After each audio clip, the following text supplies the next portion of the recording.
अस्सलाम वालेकुम।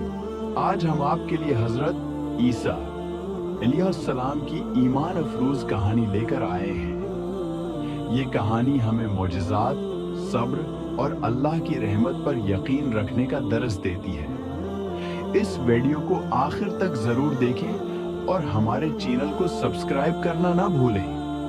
हजरत ईसा अलैहिस्सलाम की वालदा हजरत मरियम अलैहिस्सलाम एक पाकबाज खातून थी। अल्लाह ने उन्हें एक अजीम आजमाइश में डाला और फरिश्ते के जरिए उन्हें खुशखबरी दी कि वो बगैर किसी मर्द के हजरत ईसा अलैहिस्सलाम को जन्म देंगी। ये अल्लाह का एक मौजज़ा था।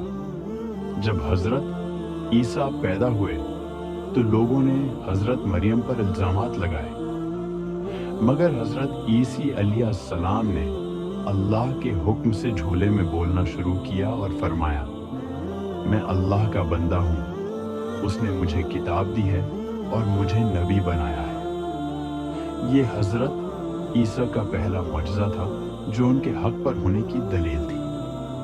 हजरत ईसा अलैहिस्सलाम को अल्लाह ने नबूत अता की और उन्हें कई माजज़े अता किए, जैसे बीमारों को शफा देना, अंधों को बिनाई देना, मिट्टी के परिंदे को फूंक मारकर जिंदा कर देना, मर्दों को अल्लाह के हुक्म से जिंदा करना। ये सब माजज़े अल्लाह की कुदरत का मजहर थे। मगर बनी इसराइल के कुछ लोग हसद करने लगे और उन्हें झटलाने लगे। हजरत ईसा अलैहिस्सलाम ने लोगों को अल्लाह की तरफ बुलाया और उन्हें तौहीद का पैगाम दिया, मगर बनी इसराइल के मजहबी रहनुमा जो अपने मफाद के पीछे लगे हुए थे उनके खिलाफ हो गए और साजिशें करने लगे। यहूदी उलमा ने रोमी हुकूमत से मिलकर हजरत ईसा को कत्ल करने की साजिश की। उन्हें एक शख्स यहूदा अस्करवीती ने धोखा दिया और उनके मकाम की निशानदेही की, मगर अल्लाह ने हजरत आसा अलैहिस्सलाम को जिंदा आसमान पर उठा लिया और उनके दुश्मनों को धोखा दिया।